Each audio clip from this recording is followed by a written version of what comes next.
and Lew Knapp is talking to Francis Russell about the school system of Stratford. Okay.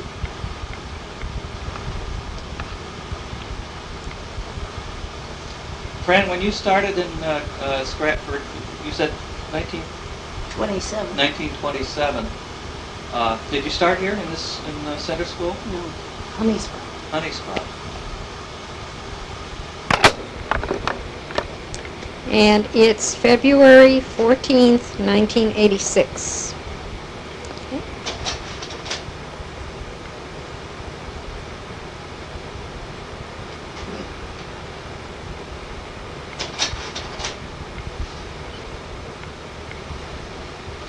Oh, here's a picture of the school in 1910 when they're adding the 2 rooms onto the rear, Fran.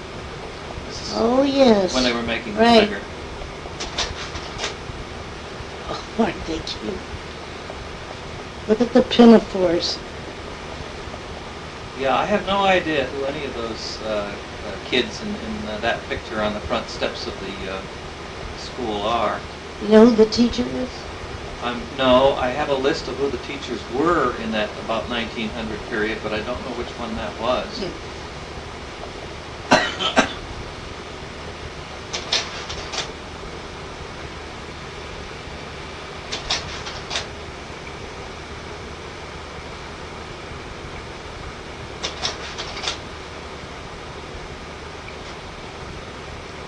I can tell you who the man is on the side of that picture.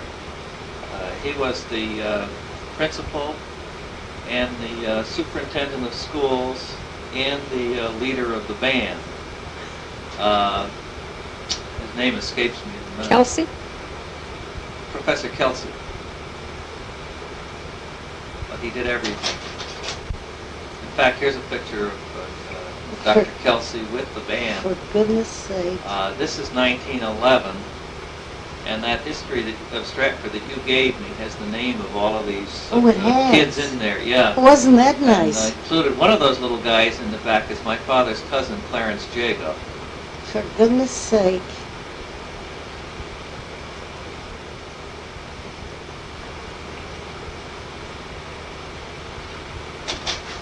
Well, that little book had its purpose then, didn't it? This is the house where Marjorie Irving, went to kindergarten. They had apparently 2 grades, and these are the children. Wasn't it run by Mrs. Delacour? Yes, one of the ladies there is Mrs. Delacour. Rex's mother? Think so. Yes, and Rex and his brother are both in that picture. Oh, for goodness sake. I used to think he had the most romantic name. There were 2 Delacour boys. I think they were in the 3rd row.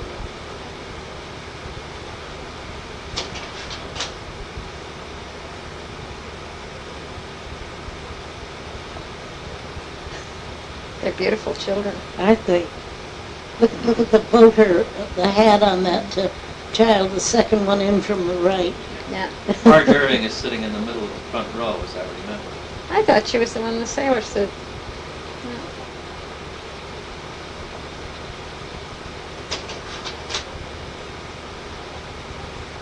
Yes, that's Marjorie.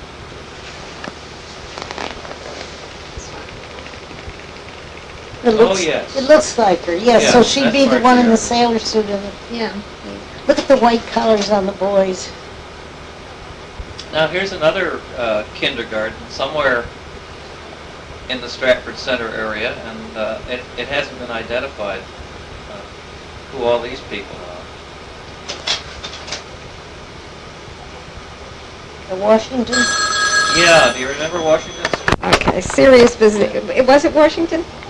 Yes. This is Washington School. This is yeah. Washington, yes. Was that there when you were teaching? Oh, yes. They tore that down and made a big playground for That's right. garden That's school. right. When I started in garden school, this school was there, and there was a little playground between them. Yes. But they made it much larger when they took this school down, sometime in the 30s, I guess. And then also the kids coming from your section could go through there to garden school. They didn't have to go all the way around. That's right.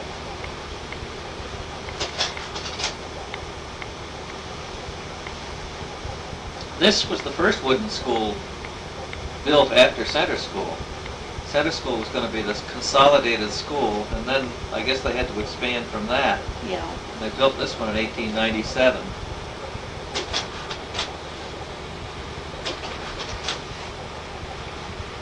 It's too bad they didn't label all the pictures with that wording like Washington School. Oh, I wish they had. Well, actually, the label's on the front of the school, if you can read it, which you can't quite in this picture. This has to be a very early one, because there is no garden school in this. Oh, you can see way back in the So this fields. is pre-1914. Yeah.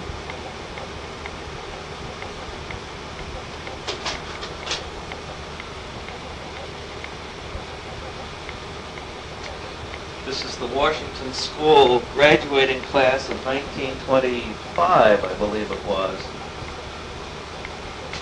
I think that's what it says in the middle there. Yeah, that's Tommy Coughlin. Oh, My brother Raymond's sitting here in the front row. And Betty Winton's somewhere there, isn't she? Yeah, Betty Winton is somewhere in this picture, although she doesn't admit it. I didn't realize the night I was showing these pictures to the Historical Society that it would identify people's ages. oh.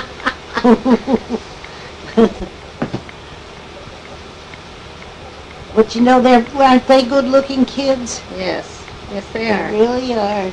They got all dressed up for the picture, too. The boys with the long ties, everything. Yeah. Would you not have known the lady in the center? Who was she? I don't know. Just wondered. I don't remember. She doesn't look that old. She might have still been teaching when you started teaching. She might have. That's a bad one. And Sedgwick School was built in 1904. Mhm.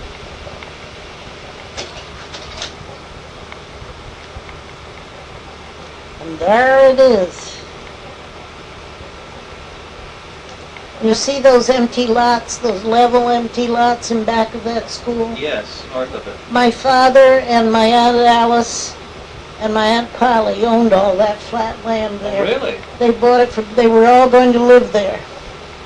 This is Sedgwick?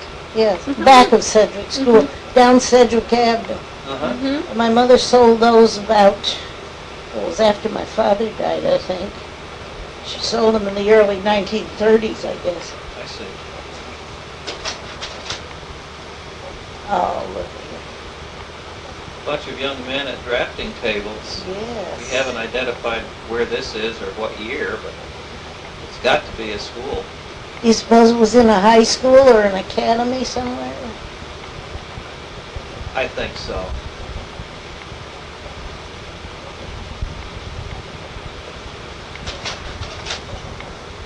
Franklin. Yes, and now this is after the addition was put on Franklin, so this is after 1914. Franklin was built in 1910. Yeah. Oh no, this is the original school, isn't it?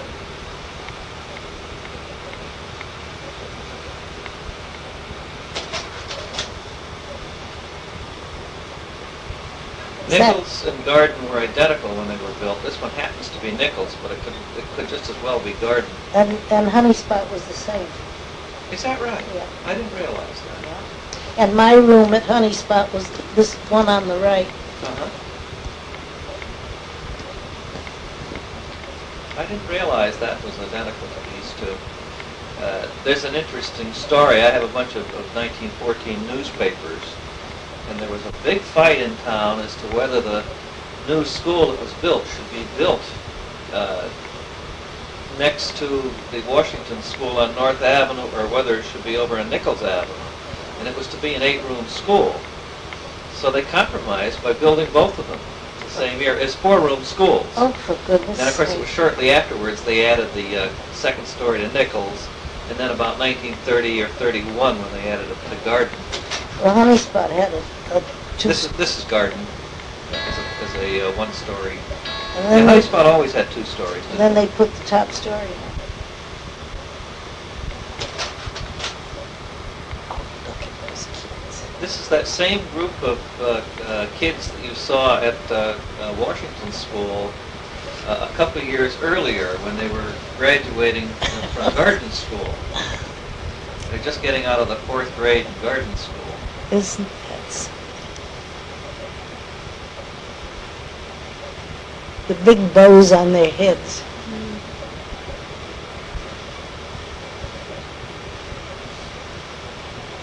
These kids are about 75 years old now. I should think so.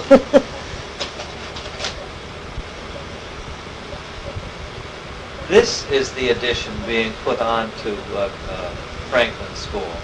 Those earlier pictures were the original, and then in 1914, when they built Garden and Nichols, they added this to Franklin. Oh, yes.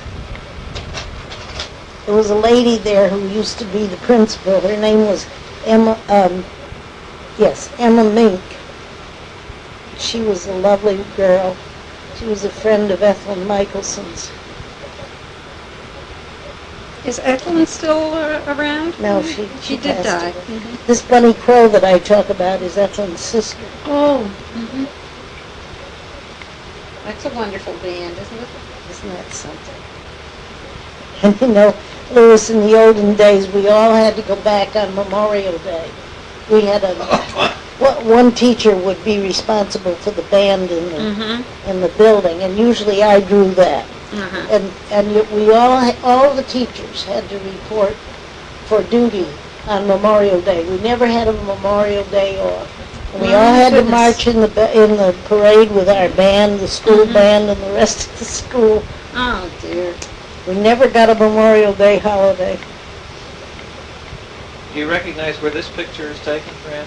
At the side of Center School? Yeah, this is the north side of your school, and as you can see, it's after they added the addition on the rear, so Right. it's sometime after 1910. Yeah.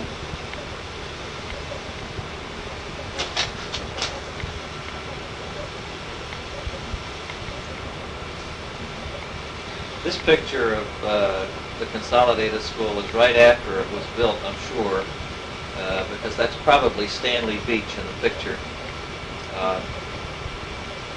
His father made a habit of always putting something in a picture. It might be the Phaeton drawn by the horse, or it might be Stanley, or later on it would be their family automobile. He would always put one of those indicators in his pictures. Oh, for goodness sake.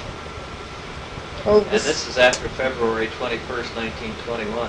after the catastrophe. Wow. Do you know what caused that? Have you ever heard? I never heard.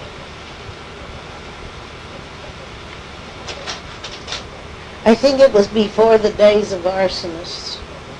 Pretty well. I suspect it was simply the heating system. I It must expect- have been very cold weather. Yes.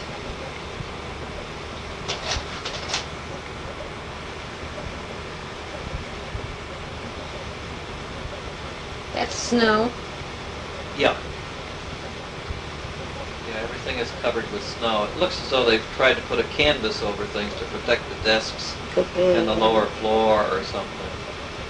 You know how long it took them to rebuild it? I guess it was all rebuilt by the time you started and in good shape. Yes, it was.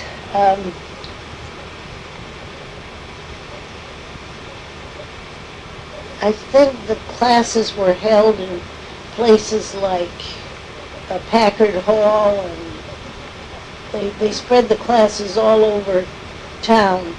And I think they built it as rapidly as possible to get the classes back into Now, one Margaret Van Giesen was going to school there at the time. She said she had about 4 places each day she had to go to for different classes, wandering all over the center. I think the Methodist Church had some. That's right.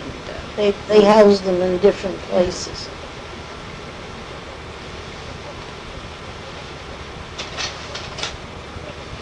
Oh boy, wasn't that something.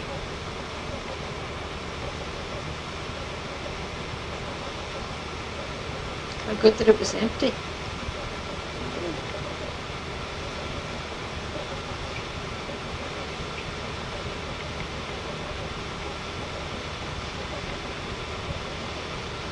The old fire escapes.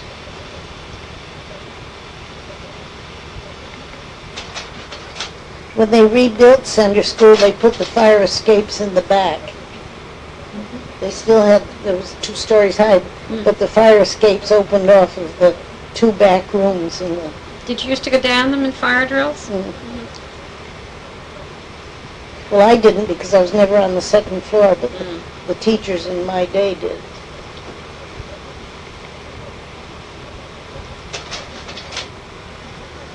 Stratford High.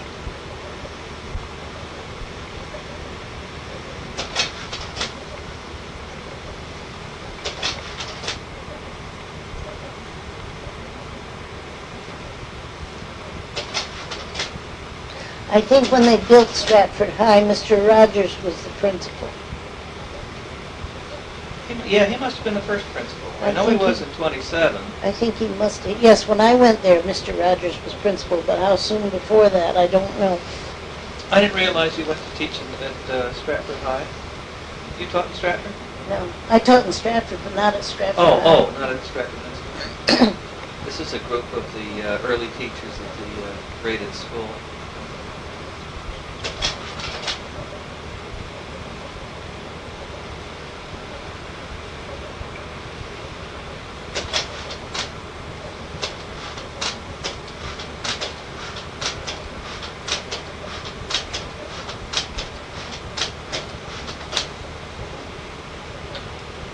Oh, I have a bunch of pictures of Garden School in its last week of existence. That's in backwards. Oh, too bad, isn't it? They were good, sturdy buildings. Very well built. In those Rather days. impressive. Here you can see one end of the school.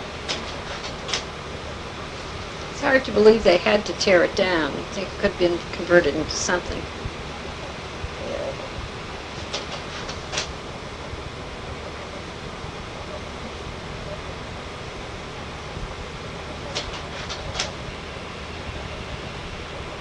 But that addition to Garden School was not very many years old, was it? This back part. Yeah, that was about 20 or 25 years old. Took the building down, I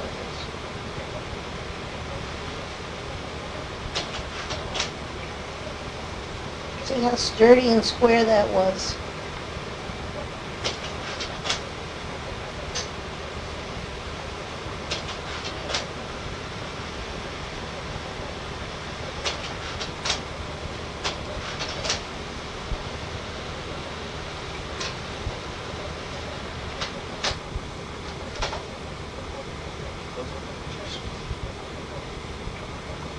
Boy, take you back. You spent all of your time in Center School until you went to... No, I Second was Hill? at Honeyspot School for 13 years. Oh, okay. And then I went to Center School for 2 years. And then I went to Putney as teaching principal. Then I went back to Center School as principal. Oh, I see. And from there I went up to Second Hill Lane.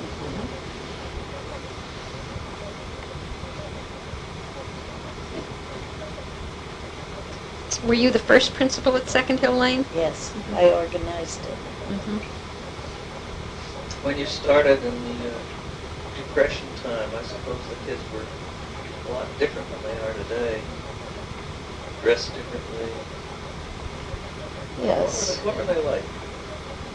Well, kids in those days didn't have the problems they have nowadays. Nowadays they live in such a complex time that their pastimes were their own.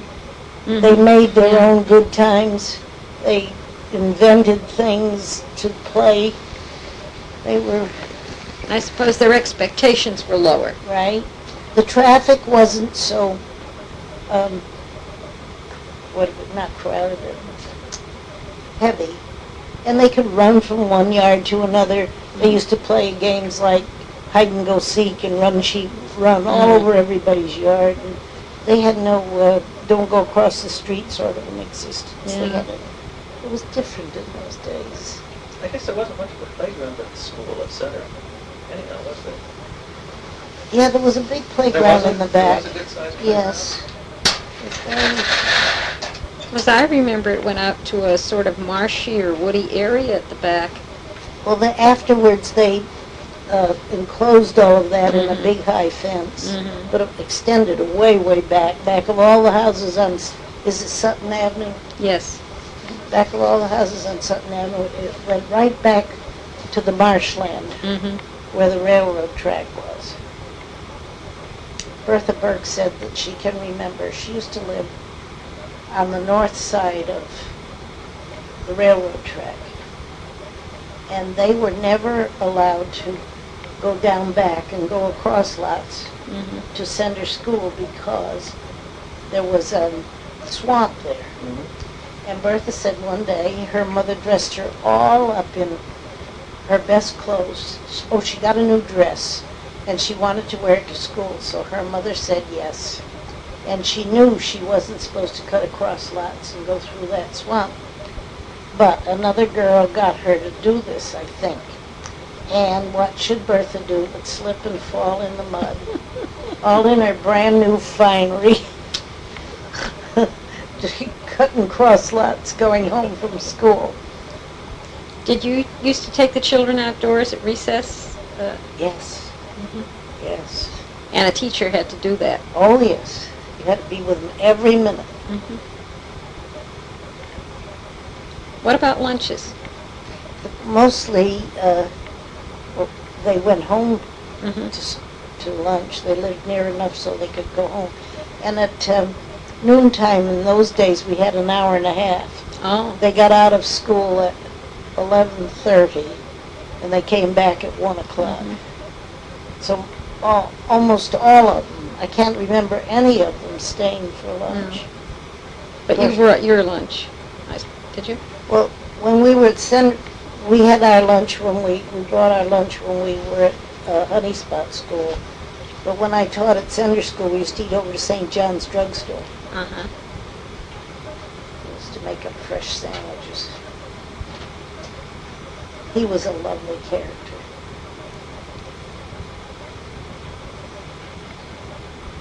How many teachers would you have had at Center School about that time? Be about 8? You mean when I was teaching? 8.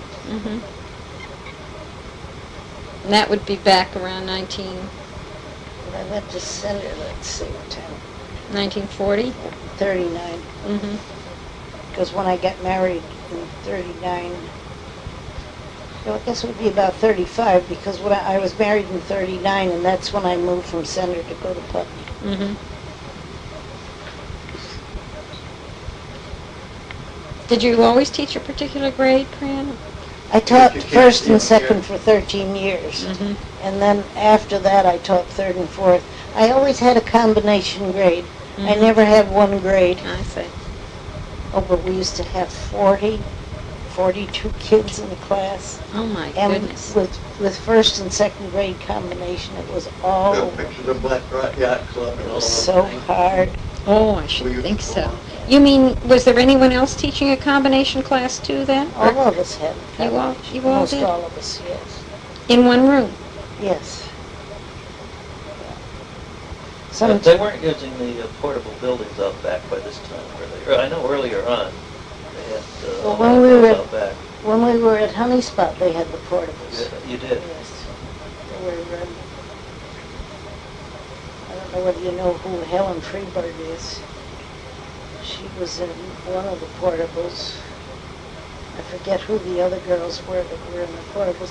I know one of the portables at Honeyspot School had the children that went off there for handwork, and It would be like a special class would be nowadays. I see. They did that at Washington School, too. Toward the end of its use, it was for Yes. special classes, Yes. as I remember. Jane Locke had that class Uh-huh. out there. What was the reason for having combined grades in one room? It was population growth, and it was the only way they could do to house all the children in the school. It was just before World War II, and it was after World War I, and just coming on the days of Depression and into World War II. In order to house the children in the schools, they had to give the teachers combination classes. I see. That's difficult. Yeah, it was a difficult administration problem in those days. The schools weren't organized then the way they are now. There was one superintendent. That was Dr. E. Ward Island. And under him was a supervisor called Mrs. Ide, Harriet Ide. And those two people would get around to all of the schools, all of the classes, once a month. Oh my goodness. And then there was a special music teacher, and she was a supervisor. She wasn't a teacher. She would just watch a teacher teach and then criticize how she did things. There was a special art teacher. I remember her, Miss Cook. Her name was Mrs. Cook. Yeah. You're so. Yes. I mean, is this thing going? Yes. Turn it off a minute. And they had one more. Physical ed, Olive Shuring.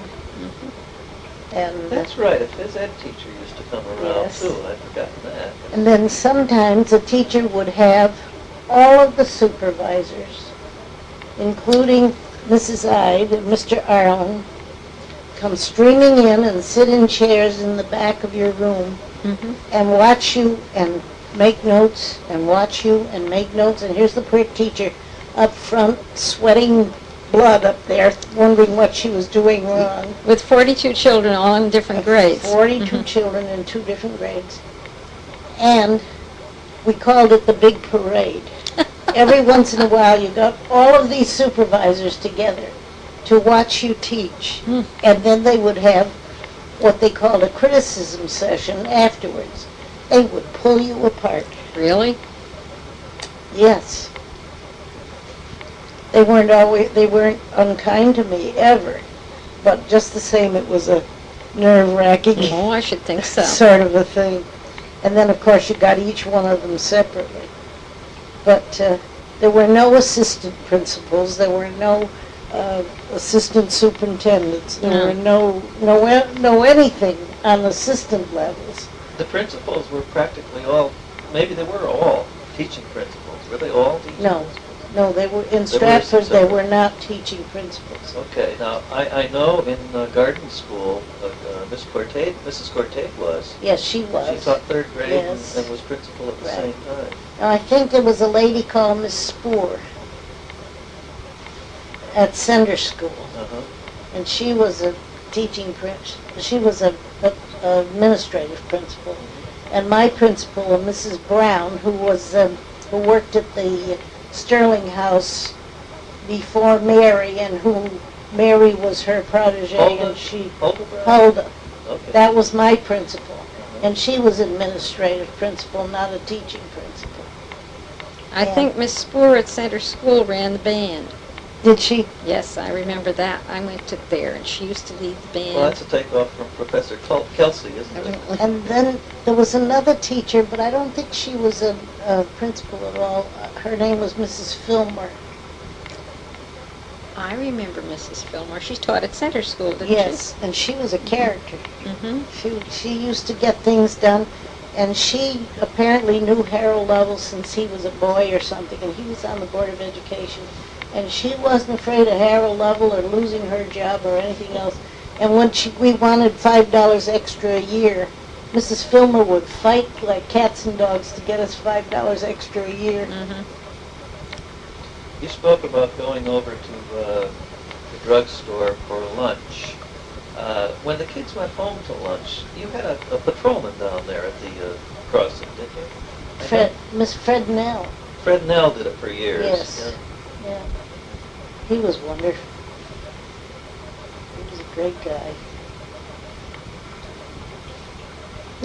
You must have taught there when Mrs. Coles was there, too. Yes, Wasn't she I there did. a long time? Right. Right. I wasn't at Was Senator it Cowles or Coles? Coles. Coles. Cowles. Mhm. At least that's the way she pronounced it. Mm-hmm. And they lived on Sutton Place, then she moved down to Lordship. Mm-hmm. Did it seem different moving up to Putney? Putney was a two-room school at that time? Or? No, when I went to The brick one Putney, that they was had built. just built the new Putney School. I see. Okay. Margaret Earle was the principal at the two-room school, and then she was at the new school for a while, and then I came to Putney. It was fun in those days. We couldn't get enough kids together to make a number to have a kindergarten. And the mothers used to go out the highways and the byways to find kids that could come to kindergarten so we could have a kindergarten class in Putney. You would get the children from Pine Rock Park, I suppose. No, up there, no. would you? No, that was Shelton. Oh. Mm-hmm. We just got them from Warner Hill. That was the last street. Mm-hmm. The highest grade at Putney School, did it go up to 6th grade? 6. No, when I first went to Putney, it went to 8. Because I can remember a lady by the name of Emma Coles had the 8th grade. And I can remember the graduation. We were getting ready for it. And do you remember Carolyn Darcy, who used to be, she was the daughter of the person that was in business with Dennis and Darcy, Mhm. it was called. And that was Darcy was her grandfather. I see. And I remember one graduation we needed chairs.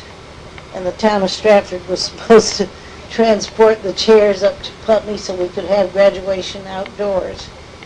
And they didn't come. And Carolyn said, "Oh, please, Mrs. Russell, let me call up and get my grandfather to bring us chairs from the funeral parlor." And I said, "Well, how would he do it?" And she said, "He'd bring him in the hearse." And I got a mental picture of the hearse pulling up to Putney School. And I said, "We can't do that, Carolyn." But just then, the Board of Education came through and brought us the chairs. But I always laughed at that little thing. Carolyn Darcy wanted her grandfather to bring the chairs up. I said, "Well, he'd bring them in the hearse." Oh, dear. That was a lot of fun. Mr. Vender was the name of the bus man. Oh, Angelo yes. Vender, Huntington Road Bus Company. And yes. he used to bring all the kids to school in the morning from the outlying districts. Yep. A lot of fun. How far did you have to be away to be bused? Do you remember? Mile and a half. Otherwise, you walked it. And it was quite a thing. People in this house could be busted, Oh, but yes. people next door couldn't be. And never must that rule be broken. Never must the people in this house You get go out ride with a tape measure. if they didn't have it. Oh dear. Just some funny things in the Depression time. The school, the teachers had to say whether the kids could have new shoes or not, because the town gave the kids that needed Oh, really? Mhm. new shoes. The town gave them slips Yes. to go and get the Mhm. shoes, and we used to be so angry at them. They gave them good shoes too. They didn't take care of them. Oh. They would, easy come, easy Mhm. go. They'd walk through puddles and scuff them all up, and the next week they'd be after another new pair of shoes, which Papa could never have afforded to Yes. supply himself. But the town did all that all through the Depression. I talked to the lady last week who handed the shoes out. Did she? Did Marge Marzik. Do you know the Marziks? I can remember the name, but I Marjorie didn't Marzik. know her. And she said she used to go home crying because she couldn't always fit the children properly. That's right. But the town was very generous to the children, especially down at the Honeyspot School. They were very, very generous to those kids, and saw that they were well shod. And the worst part of it is they'd give them a new pair of rubbers with each pair of shoes. You know, the kind of rubbers Sure. they used to wear. They'd give them a new pair of rubbers with each pair of shoes, but they'd come to school in the rain without the rubbers on. You know, they didn't take care of them. The town of Stratford provided very well for its school children in those days. And I suppose the teachers were having trouble buying their own shoes on what they were getting paid. Were we? We had a salary of $1,000 a year. It was a very hard time for girls who started in those days on $1,000 a year because they took a 22% cut in their wages. But at least we were working where a lot of people weren't. Yes. And that didn't pay for our summer vacations either. Fran, how about the requirements for teachers? It seems to me that I can remember in those days they didn't want the women teachers to get married. And, Oh, there was a time when you'd be fired if you got married. That was Depression days. Don't you dare go get married. And there were very few men teachers. Very few. High school. The theory was, I guess, the single woman made the best teacher, or maybe the cheapest teacher. I'm not sure. A man couldn't support a family on I don't $1,000 a think year. so, no. There would have to be someone who had no obligations other than herself. That's right. Himself. But the standards for teaching were very high. A teacher had to know her subject. She had to know how to handle kids, and she had to know what she was doing. The curriculum was supplied by the state of Connecticut. It was very easy to follow. That was not hard. But you must not deviate from that curriculum. They told you just what to teach for arithmetic, how the spelling words that the kids learned, the reading books, everything was dictated by the state of Connecticut. And in order to get state aid, you had to be following that pretty closely. You know, just a few months ago, the legislature has passed a new law that has gone into effect requiring the teaching in each town of state and local history. Somehow, because I had it when I was a kid, I assumed that it always had been a requirement. Yes, Was it one at one time? Yes, it was. Okay. Right. We got that in 4th grade. The history of Stratford was taught in 4th grade. That seems to be where they plan to do it Yes. now. And I guess they have informally been doing so. I don't think they ever did away with it, really. Alice has been teaching Fairfield history and in 4th grade, but when she was teaching 6th grade, she didn't have that to do. Apparently, it's been a local option as to whether you could or not more recently, because I know this new law does now require it. Maybe it wasn't a law, maybe it was just a Board of Education, State Board of Education requirement, so now it's a law.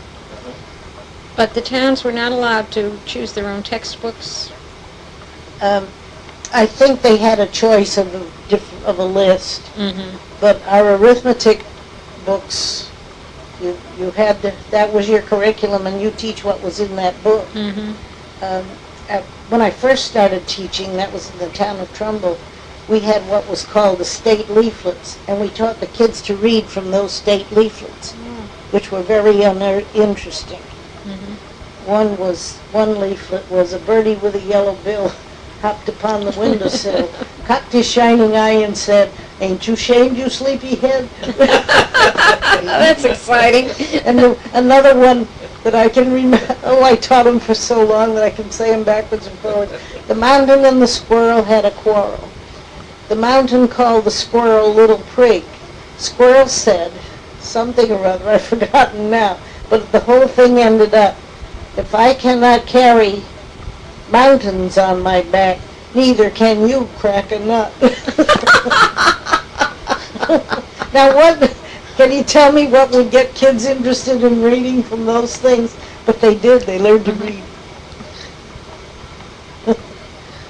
then you went into the textbooks. Like Chester has one now. He calls it his lick and shittle book. It's what? His little chicken book. You know, where the acorn dropped on Oh, the sky is falling? Yes. Oh, Your favorite book? Chico, Yes. Turkey Lurkey, and Ducky Lucky? Goosey Lucy.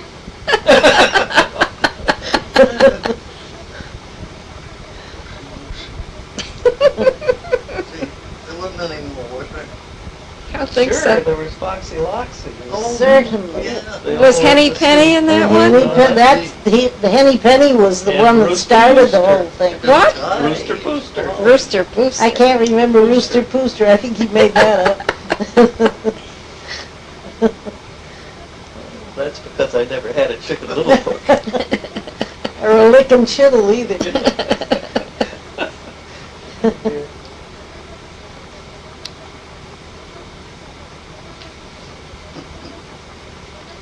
Did you teach things in the elementary schools other than the basic things? Did you get into social studies or any of those things? Well, you taught history facts and, because I was in first grade, so it wasn't oh, a you history couldn't. No, book. of course not. But No. you taught the history facts and you taught the geography, Mhm. location.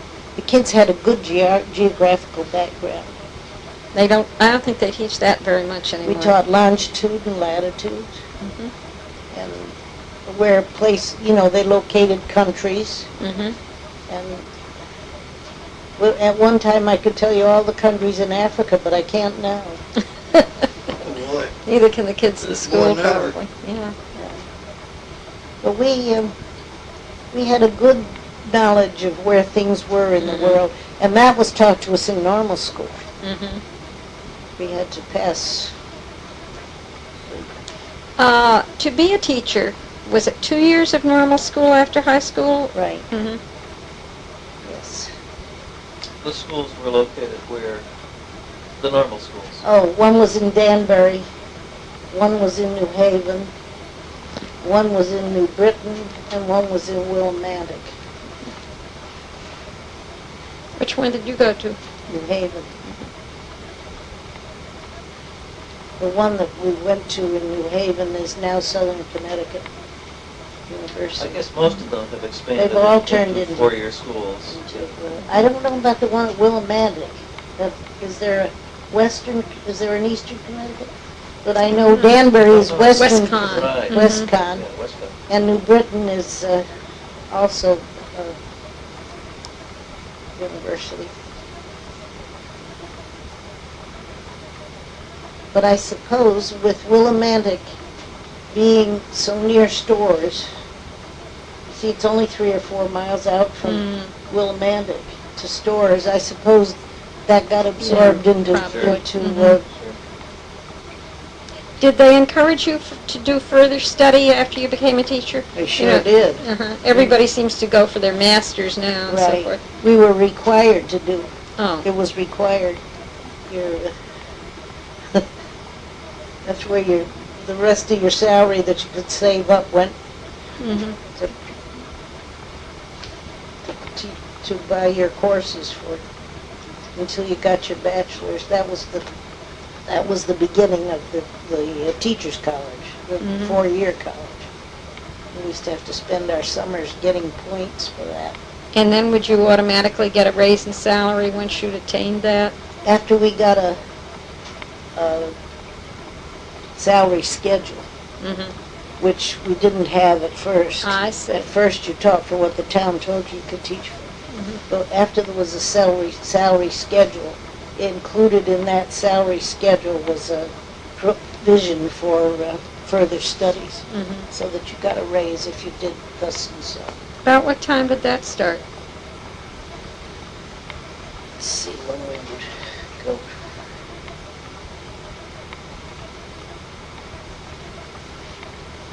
I should say around 1930 Mm-hmm. we started in. I see. How about the school boards or boards of education in those periods? Were they very active, or did it seem as though they were leaving Dr. Ireland and his people do most of their own planning.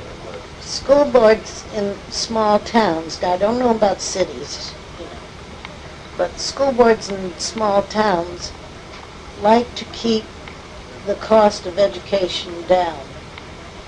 And they dictated pretty well what you could have and what you couldn't have, or what you could do or what you couldn't do. They even dictated the behavior of teachers. If a teacher didn't behave just the way the prim school board members wanted you to behave, you could lose your job. So they were the keeper of the mores, so to speak. You couldn't go out and get drunk in an evening. It'd be too bad if you did, but they knew about it. Was there any dictation about how you dressed or makeup or that kind of thing? Not that I remember. No. But most teachers realized what was good dress. I don't think they needed to. We had a couple of teachers who used to come in party dresses, but I don't think. Okay. The two people sat at the bench. Yeah. I remember one girl kept stealing my arithmetic paper. We had to buy our own paper in those days. And a girl kept stealing my arithmetic paper. Oh, dear. That's the one I thought was the Orinoco School, didn't I? It has a little building Not the out Orinoco, East Main. East Main. It has a little, almost a steeple on the top and a little building out back. A little cupola. There's a little shed out at the back of it. A good many of them had little buildings out back. That was where they chopped the wood for the winter. Put it in that. But doesn't that look like East Main Street there at the side of the building? Where was it? Was it on the east side of East Main Street or the west side? I think it was on the east The side, east side. On the riverside. if I remember correctly.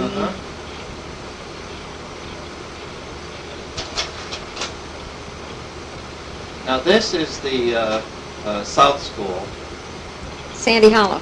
Sandy Hollow School, yes. That's the back of it. Yep, and this picture inside of the Douglas's kitchen, Douglas's owned the house at the time, showed where the front door was. That's the bottom of the front door there. Oh.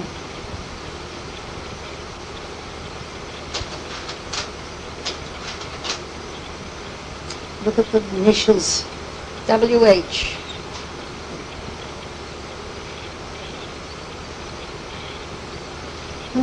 Probably one of the Hotchkiss kids. They went to it. That's Cinder School before the top story burned off.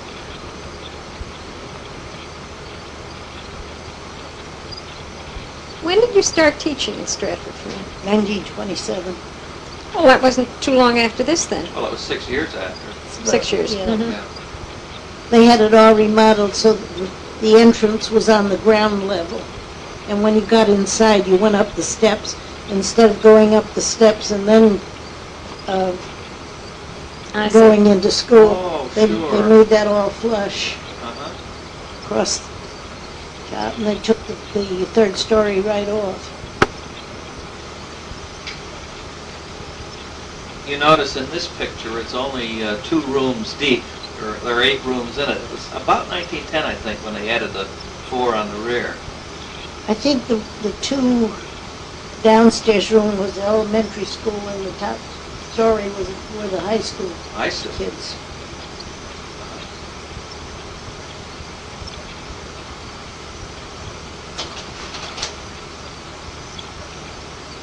That's Stratford Academy Where was that?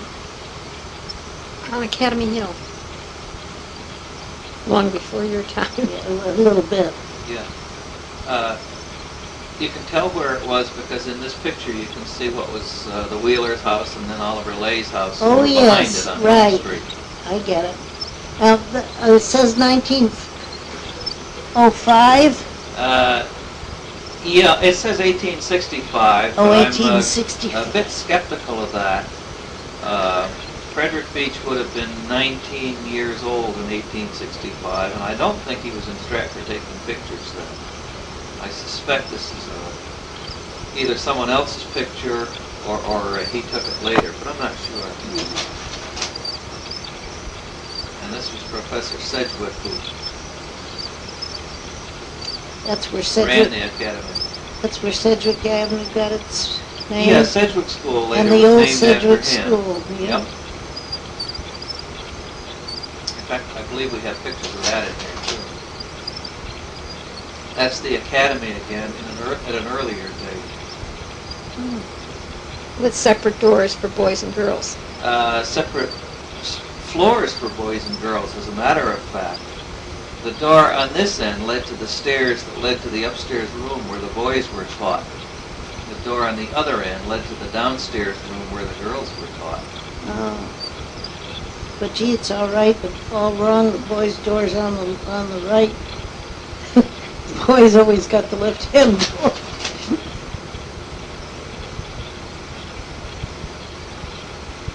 Wasn't Stratford beautiful in those days?